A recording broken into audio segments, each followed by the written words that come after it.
Buen día, ¿cómo están?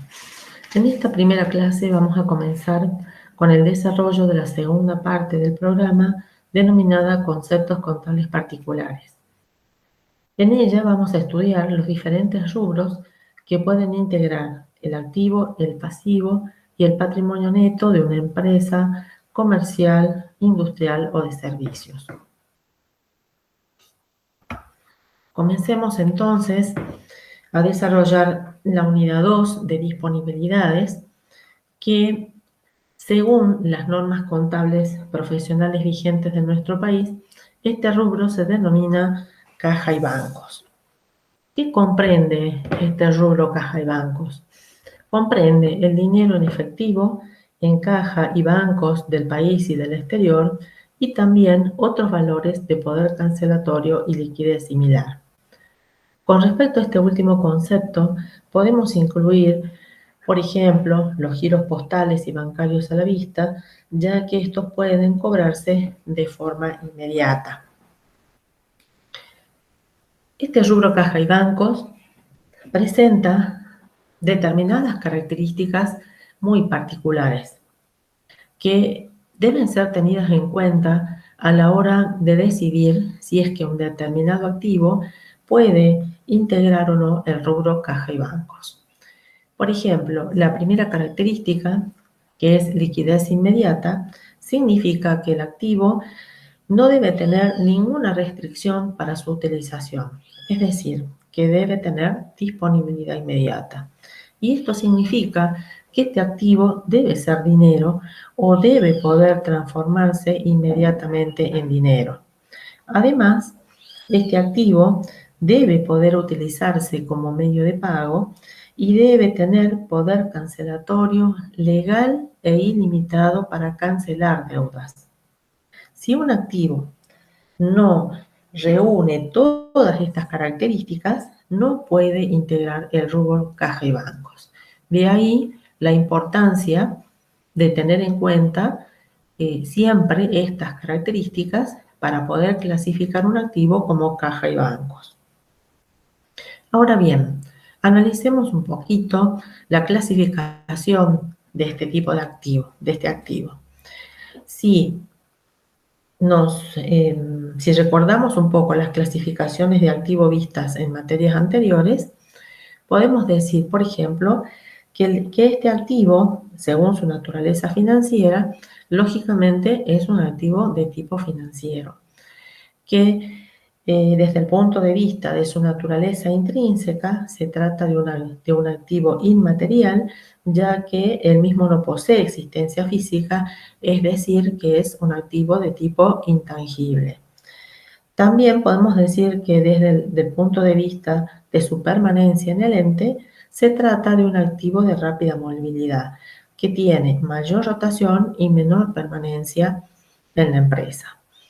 Y con respecto a su grado de liquidez, este rubro es el más líquido de la estructura patrimonial. Por lo tanto, corresponde incluirlo dentro del activo corriente.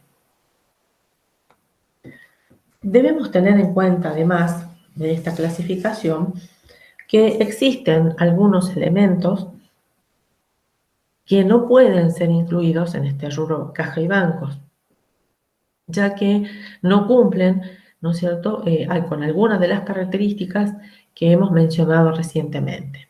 Así, por ejemplo, tenemos los depósitos a plazo fijo, que corresponden ser incluidos en otro rubro del activo, que es el rubro inversiones. Y esto es así porque, a pesar de constituir estos depósitos a plazo fijo, depósitos en efectivo que ha realizado la empresa en instituciones bancarias, estos no poseen o carecen de la característica de ser de disponibilidad inmediata. De allí que no puedan constituir, ¿no es cierto?, o formar parte del rubro caja y bancos. Con respecto a los cheques de pago diferido, ustedes recordarán que este tipo de cheques posee una fecha determinada a partir de la cual recién es posible gestionar su cobro. Entonces, por ello mismo es que tampoco pueden ser incluidos en este rubro caja y bancos. Y con respecto a los anticipos de sueldos al personal y anticipos de viáticos, estos representan montos entregados al personal de la empresa, uno en carácter de sueldos y otro en carácter de viáticos, que también corresponden ser incluidos en otro rubro del activo, que es el de otros créditos. Además, estos dos conceptos poseen el mismo tratamiento, ya que una vez llegada la fecha en la cual la empresa debe devengar los sueldos que corresponde a su nómina de personal, cuando llega la fecha de pago, estos conceptos de anticipos son descontados del importe que correspondería pagar a los empleados en concepto de sueldos.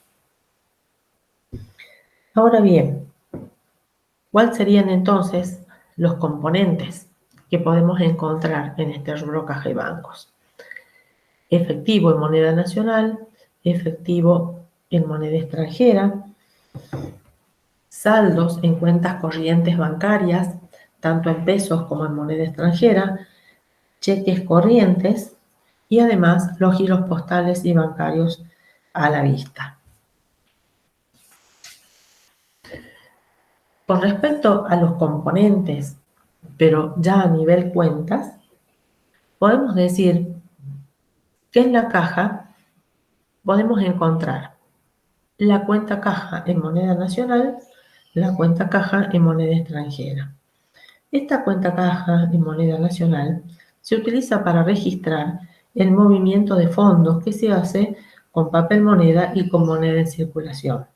Se trata de una cuenta del activo, patrimonial del activo, y su saldo refleja la cantidad de dinero en poder de la empresa, se debita por los ingresos de fondos y se acredita por su salida.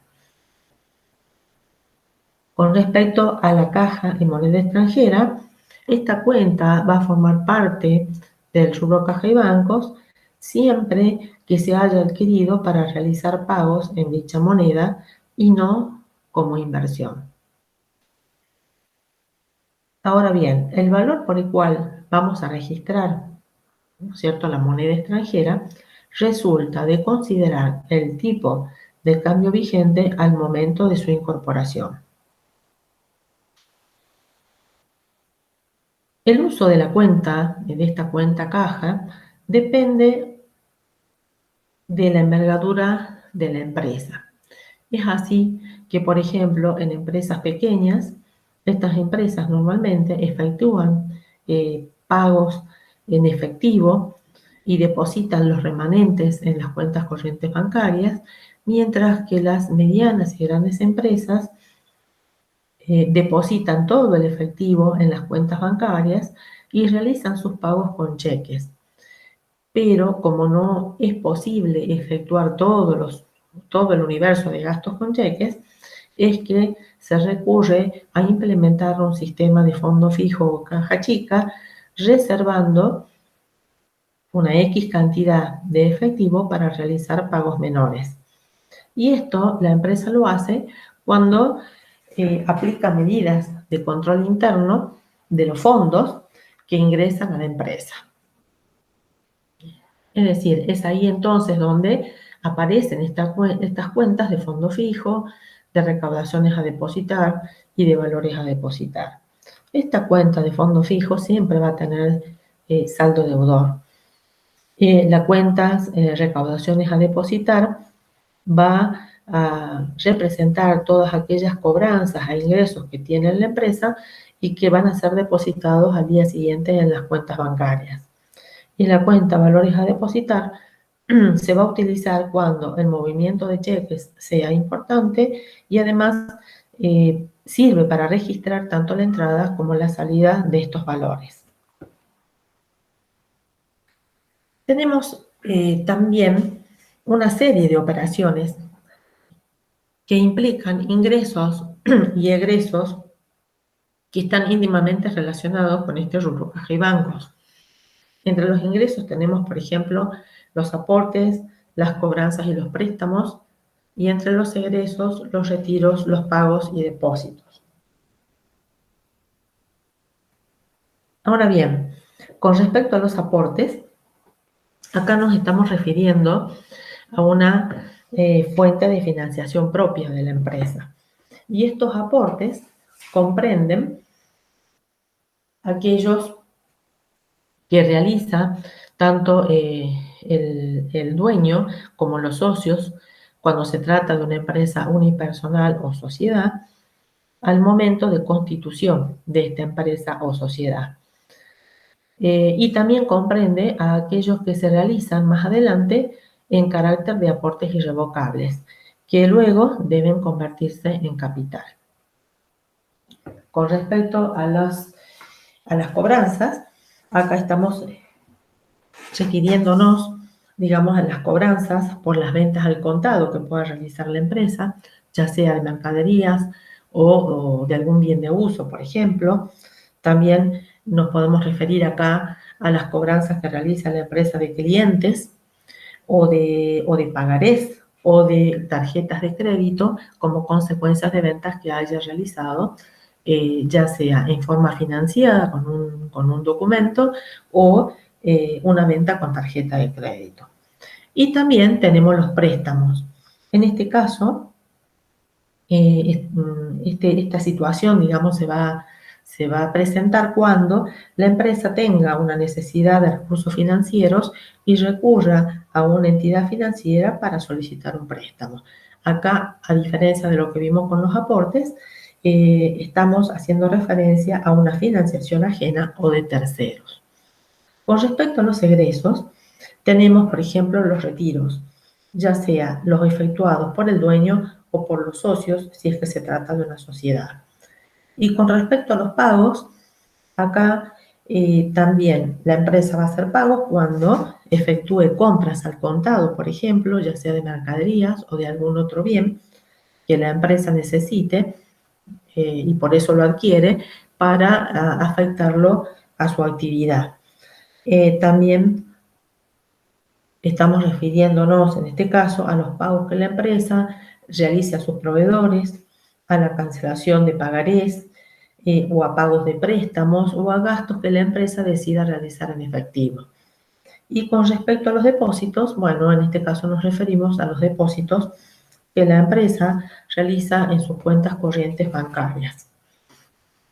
Es decir, de que de todos estos ingresos podemos decir que las principales operaciones de fondos de la empresa tienen que ver con los aportes y las cobranzas y de las operaciones de egresos tienen que ver con las compras, los pagos y los depósitos. Ahora bien, con relación a los depósitos, dijimos que la empresa podía realizar depósitos en efectivo, ¿sí? En la cuenta corriente bancaria. Bueno, en este caso, la empresa, cuando registra este tipo de depósitos, va a acreditar la cuenta caja. Cuando efectúe depósitos, ¿no es cierto? Y que la empresa deba acreditar la cuenta recaudaciones a depositar, es porque ustedes recuerden que la empresa utilizaba esta cuenta cuando el ente hace un uso restringido de la caja con motivo de un control interno de los fondos. Entonces, todas las cobranzas y los ingresos de caja se depositan al día siguiente y son registrados en esta cuenta recaudaciones a depositar. Entonces, cuando la empresa realice efectivamente el depósito de todos estos ingresos, es que vamos a acreditar esta cuenta recaudaciones a depositar. Y con respecto a los valores a depositar, habíamos dicho que estos se utilizaban, esta cuenta se utilizaba cuando, para registrar el movimiento de los cheques, ¿sí? Para llevar un control de la entrada y la salida de estos valores.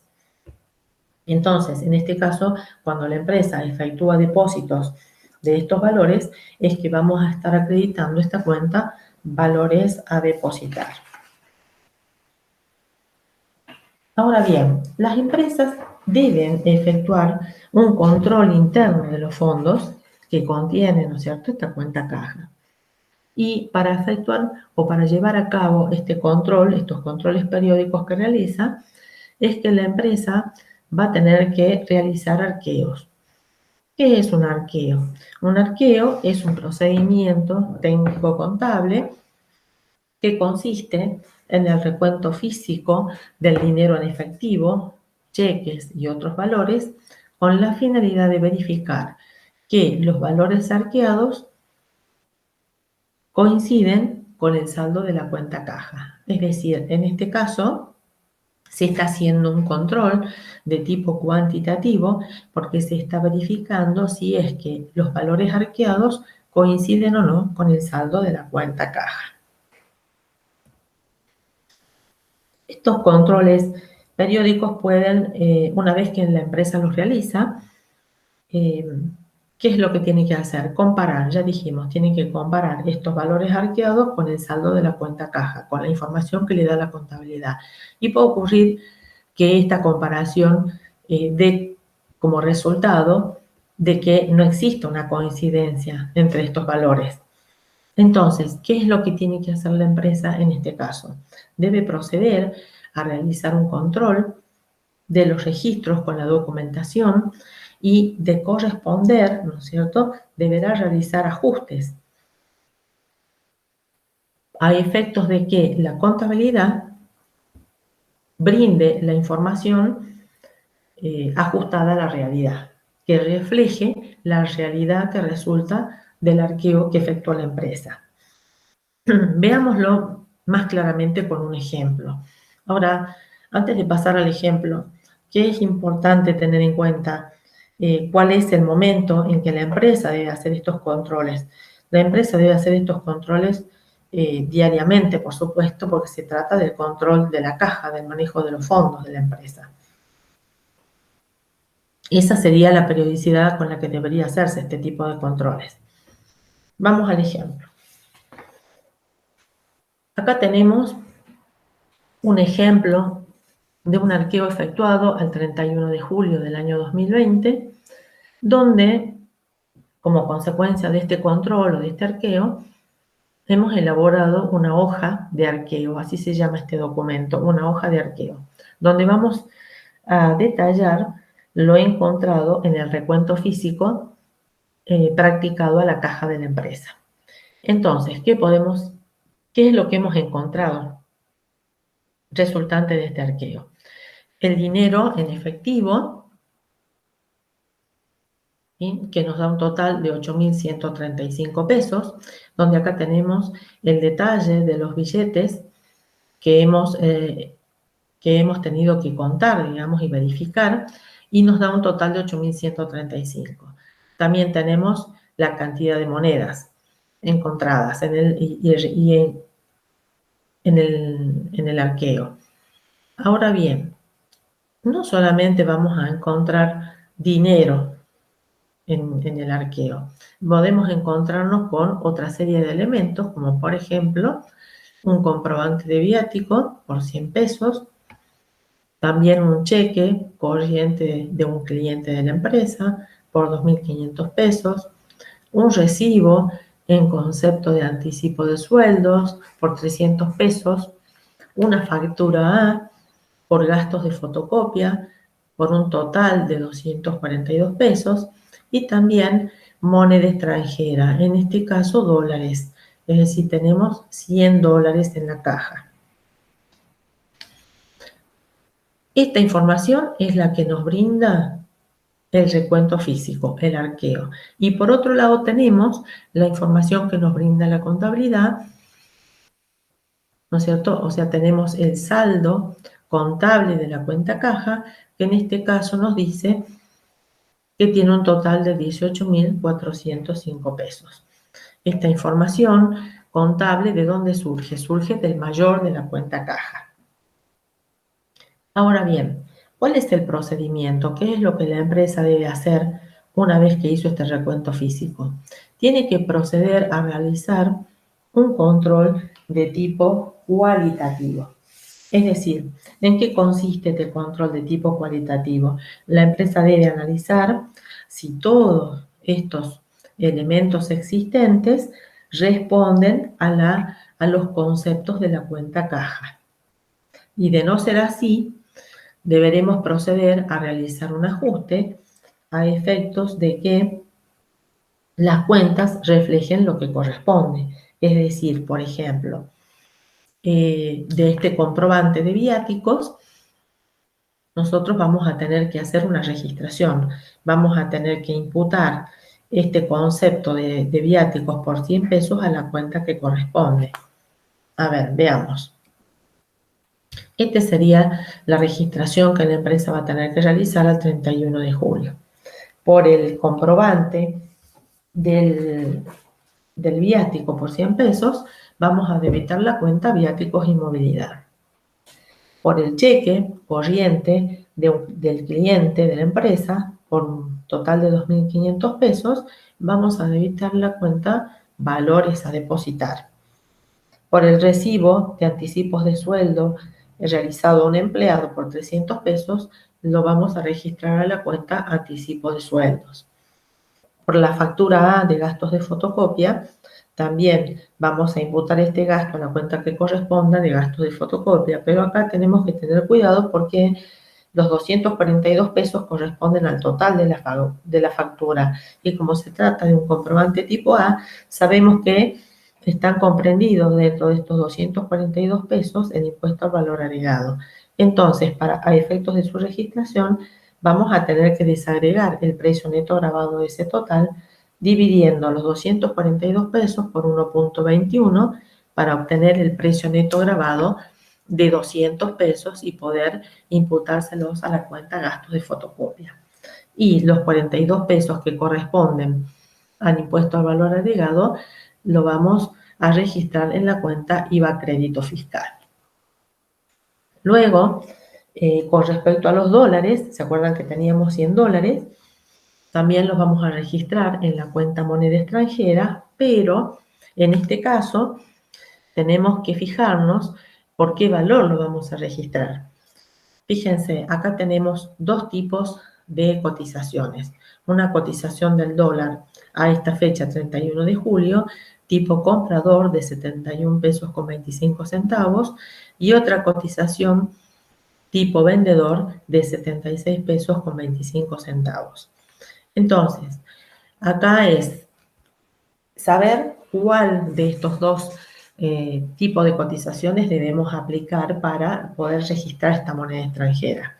En este caso, lo que tenemos que hacer es ponernos en el lugar del banco y decir, la empresa es la que tiene los 100 dólares y la que desea convertirlos en pesos. Entonces, ¿qué es lo que hace la empresa? Va al banco con estos 100 dólares y vende los dólares entrega los dólares al banco y recibe pesos. Es decir, ¿qué es lo que hace el banco en este caso? El banco está comprando los dólares, ¿sí? Y le está entregando pesos a la empresa.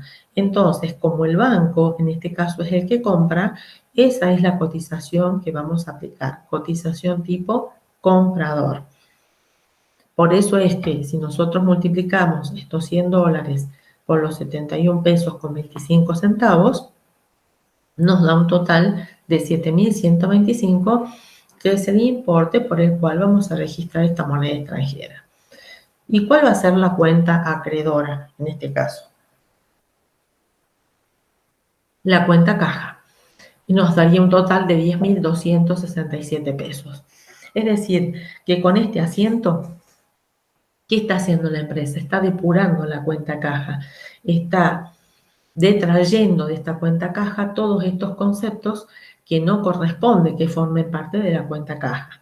Por eso es que la acreditamos por un total de 10.267 pesos. Como documentación respaldatoria de este asiento, la empresa va a tener, por un lado, la hoja del arqueo que vimos anteriormente, los comprobantes que justifiquen el movimiento de los fondos y también vamos a tener como documentación respaldatoria el libro mayor de la cuenta caja. Ahora bien, ¿qué hacemos luego de haber depurado la cuenta caja mediante este asiento? Tenemos que proceder a mayorizar este asiento. Entonces, bueno, en este caso acá tenemos una T, donde tenemos como saldo inicial de la cuenta caja 18.405, que si ustedes recuerdan, este era el saldo que resultaba del arqueo. Fíjense, saldo contable de la cuenta caja, 18.405 pesos. Ese es el saldo del cual partimos. Ahora bien, mayorizamos el asiento que acabamos de hacer, entonces acreditamos los 10.267 pesos y determinamos el saldo de la cuenta caja, que en este caso nos da un total de 8.138 pesos. Este saldo de la cuenta caja los vamos a comparar con el monto que arrojó el arqueo, que en este caso era de 8.135 pesos. ¿Qué podemos observar de esta comparación?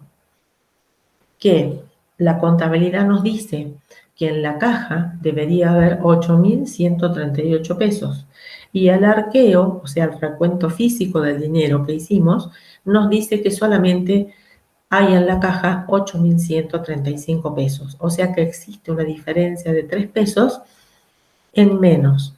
O sea que en este caso se trata de un faltante de caja. Entonces, ¿qué es lo que vamos a tener que hacer? Otro asiento de ajuste para reflejar, ¿no es cierto?, esta diferencia de caja negativa. Entonces, vamos a debitar la cuenta faltante de caja por 3 pesos y vamos a acreditar la cuenta caja por 3 pesos. Una vez hecho este ajuste, vamos a proceder a mayorizar nuevamente la cuenta caja por 3 pesos. Entonces, acreditamos estos 3 pesos y determinamos nuevamente el saldo que nos va a dar 8.135 pesos. Y en este caso va a ser coincidente con el importe que arrojó el arqueo, es decir, que la contabilidad va a estar reflejando la realidad, ¿sí? Ahora bien, supongamos otra situación. Supongamos que una vez efectuado el arqueo, nos dice que el efectivo existente en la caja es de 8.144 pesos. Pero nosotros habíamos determinado que el saldo de la cuenta caja era de 8.138 pesos. Entonces, acá podemos observar que se da la situación inversa. O sea, en este caso, la contabilidad nos dice que debería haber un total de 8.138 pesos en la cuenta y el arqueo o el recuento físico, la realidad nos está diciendo de que existe 6 pesos más, es decir, 8.144. Por lo tanto, en este caso también vamos a tener que realizar un ajuste para reflejar esta diferencia de caja positiva.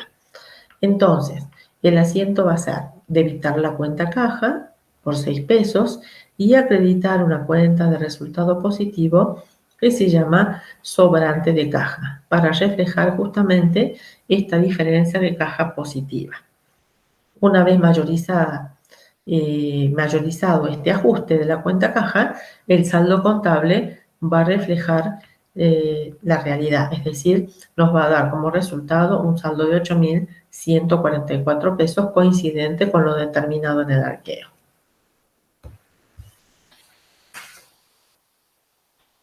Para poder llevar un control del movimiento de los fondos, se utiliza una planilla de caja.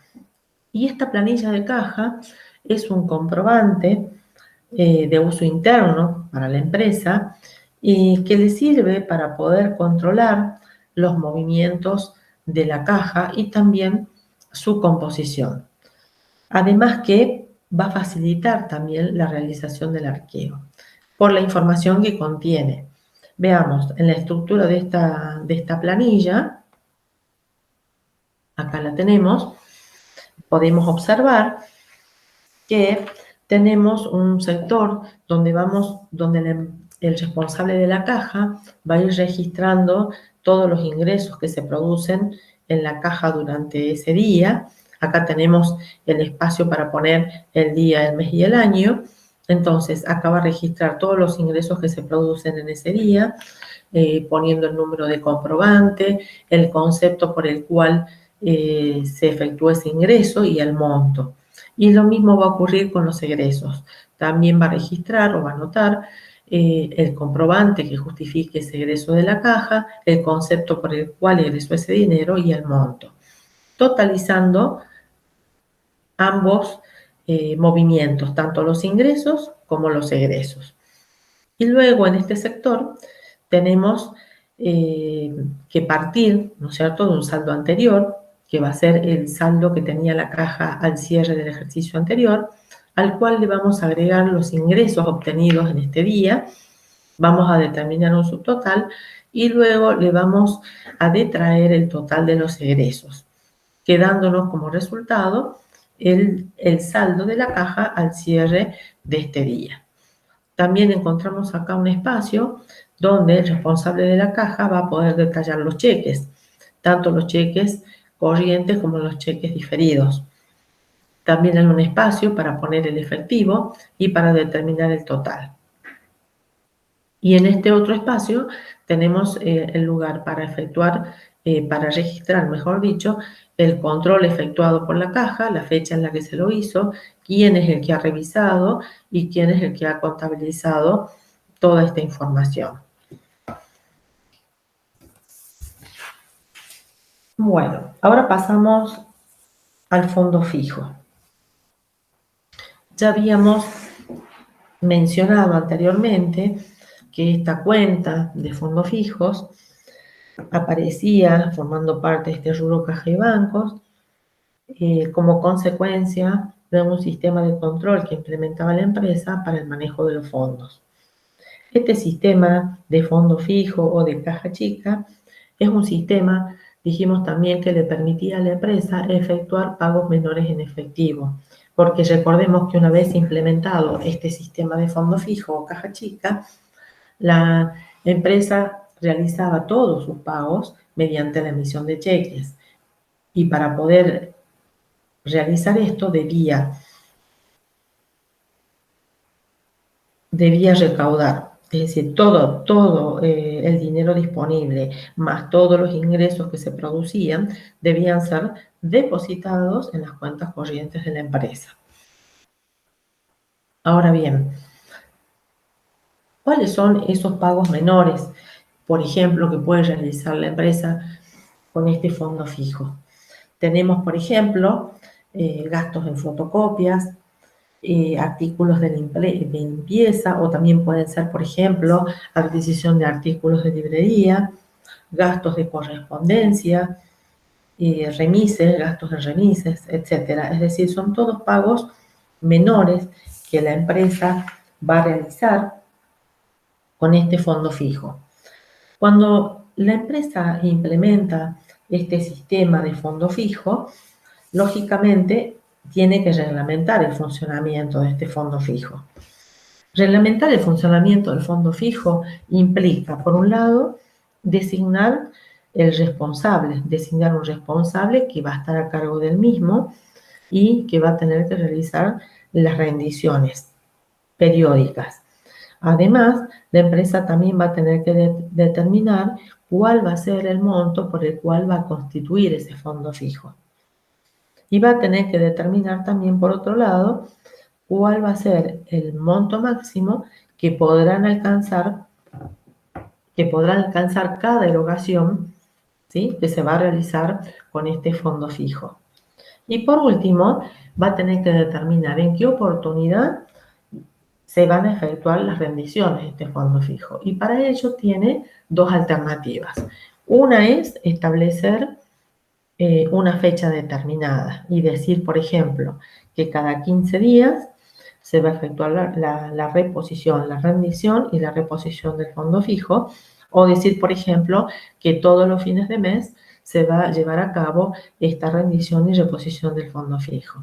Y la otra alternativa sería establecer un monto de efectivo mínimo que una vez alcanzado, el responsable del fondo fijo tiene la obligación de efectuar la rendición y la reposición de ese fondo fijo. Por ejemplo, la empresa podría decir que cuando el fondo fijo alcance un monto mínimo de 500 pesos, debe reponerse. Ahora bien, el responsable del fondo fijo, cada vez que efectúe su rendición, debe presentar una planilla, ¿sí?, denominada planilla de fondo fijo, acompañada de los comprobantes que respalden el movimiento de los fondos. ¿Qué información contiene esta planilla de fondo fijo? Vemos que hay un lugar previsto para colocar o consignar el importe del fondo fijo y también otro lugar donde se va a hacer referencia a cuál es el periodo de rendición que comprende justamente esta rendición del fondo fijo. Y en el cuerpo de esta planilla, el responsable del fondo fijo va a detallar el día en que efectuó las distintas erogaciones, los comprobantes, el detalle, es decir, cuál es el concepto por el cual utilizó el fondo fijo y el importe. Y también, lógicamente, va a determinar un total. También vemos en esta planilla el espacio para la firma del responsable del fondo fijo. Una cosa que tenemos que tener en cuenta y que es muy importante es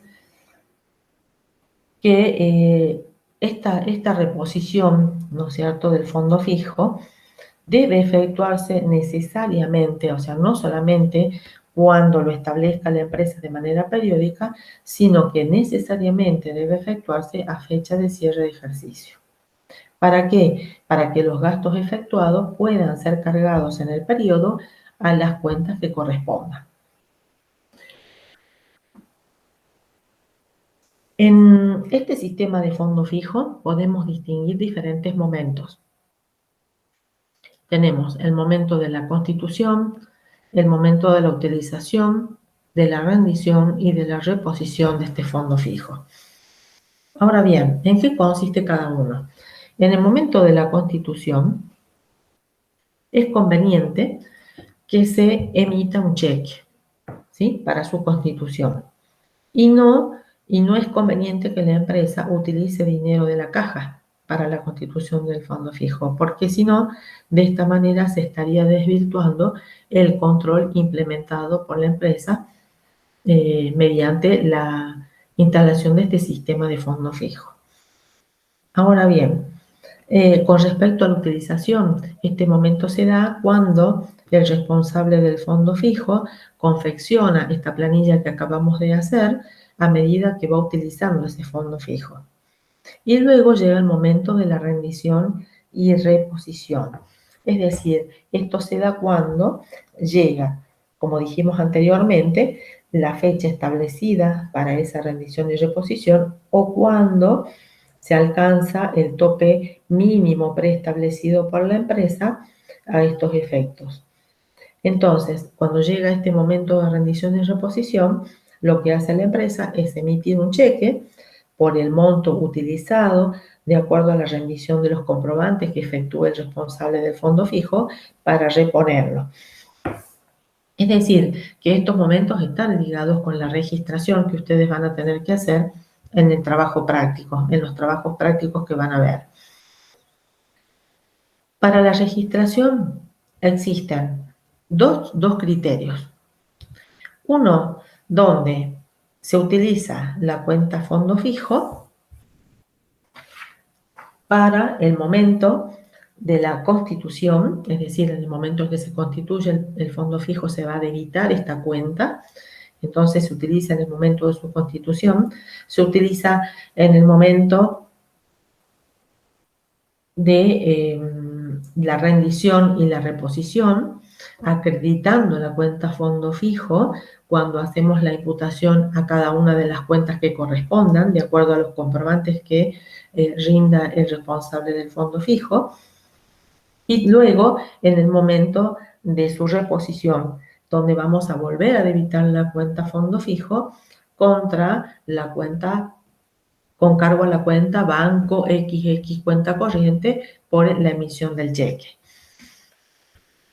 Y también existe otro criterio de registración, que es el que la cuenta del fondo fijo solamente se debita por su constitución o cuando la empresa decida ampliar el monto del fondo fijo, y solamente se acredita la cuenta cuando se disminuye el monto del fondo fijo o cuando directamente se anula el fondo fijo.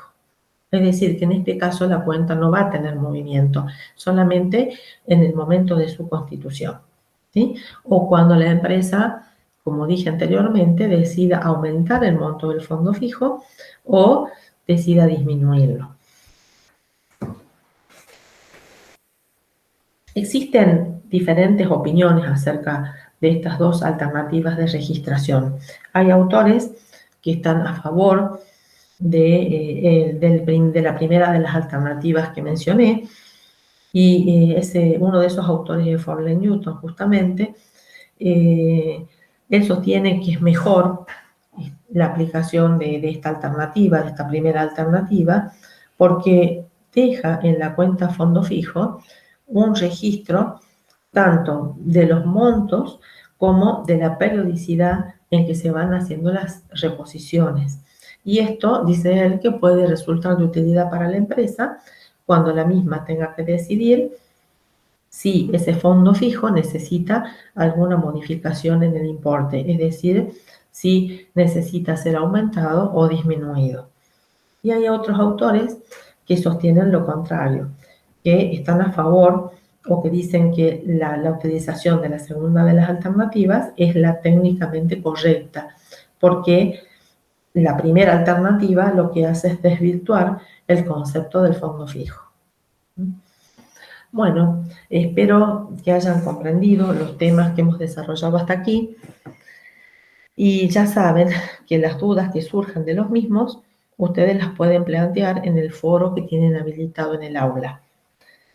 Con respecto a los puntos 4 y 5 de esta unidad, van a ser desarrollados en una próxima clase. Gracias.